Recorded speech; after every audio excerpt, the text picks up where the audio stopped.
Shri Gayatri tours and travels Chardham yatra complete travel plan.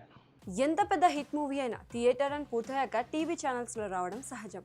Tyre 1 star హీరోల సినిమాలకు OTT, satellite audio dubbing హక్కులు hot cake లాంటివి.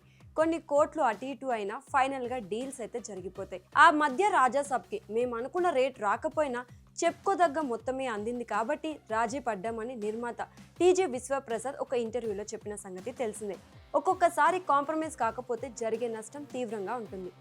కానీ దేవరా కేసు చాలా విచిత్రంగా ఉంది. బాక్సాఫీస్ వసూల్లో ఇది బ్లాక్ బస్టర్.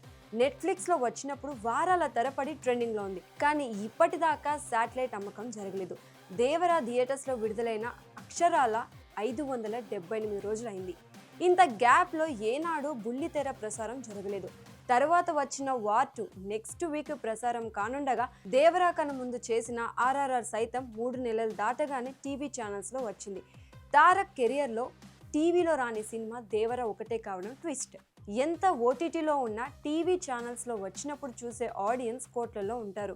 ముఖ్యంగా స్మార్ట్ టీవీలు లేని వాళ్ళు, ఓటీటీ జోలికి వెళ్ళని ప్రేక్షకులు ఈ కేటగిరీ కిందకు వస్తారు. ఇప్పటికీ కొత్త సినిమాలు 10 నుంచి 16 దాకా టీఆర్పీ రేటింగ్స్ తెచ్చుకోవడానికి కారణం ఇదే. దేవరాకు ఆ ఛాన్స్ ఉంది. జూనియర్ ఎన్టీఆర్ ఇమేజ్, భారీ ప్రొడక్షన్, అనిరుద్ సంగీతం, కొరటాల దర్శకత్వం వెరసి మంచి స్పందన దక్కించుకునే అవకాశం కనిపిస్తోంది. కానీ నిర్మాత కళ్యాణ్ రామ్ ఎక్కువ ధర ఆశించడం వల్లే అమ్మకం జరగలేదన్న ఫిలిం నగర్ వర్గాలలో వినిపిస్తున్న మాట.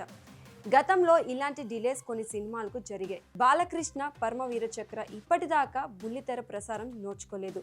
బాక్సాఫీస్ దగ్గర డిజాస్టర్ కావచ్చు, కానీ తర్వాత కనీసం ఒక్కసారైనా టీవీలో చూద్దాం అనుకున్న వాళ్లకు నిరాశ మిగిలింది. కారణాలు ఏమైనా దేవరా లాంటి హిట్ మూవీస్ ఇలాంటి టీవీకి దూరం కావడం ఫ్యాన్స్ని బాధించేది. సూపర్ ఫ్లాప్ అయిన వార్ 2 వచ్చినప్పుడు రికార్డులు సృష్టించిన దేవరా ఎందుకు రాలేదనే ప్రశ్న నిర్మాతలే సమాధానం చెప్పాలి.